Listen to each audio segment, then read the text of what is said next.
to Sentinella de Cristo. Today's title for July 25th. Pride goes before a plunge. Therefore, as God-chosen people, clothe yourself with the humility and of Colossians. I climbed out of my car and drank in a delicious breath of ocean air. The waves beckoned beyond the rustling camp sea of oats, and a smile crept into my face that thought of the soaking up rays with no worries or studying or homework or tests. Summer vacation.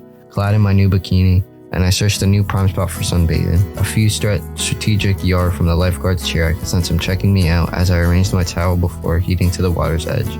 While I splashed like about a bona fide bathing suit model, my conscience snagged at me, and I was really tempting him there. There was a million half undressed girls out there to look at, but he was looking at me.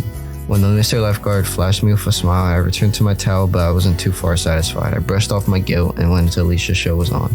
I had dry salt on my skin and a self-pity, and I headed over to the shower, to the nearby boardwalk, and to rinse off, perhaps down out the gentle, yet maddening voice of conviction in the process. Once I was soaked, I wove through the field and Cameron's nestled into the ankle-deep sand near the dunes.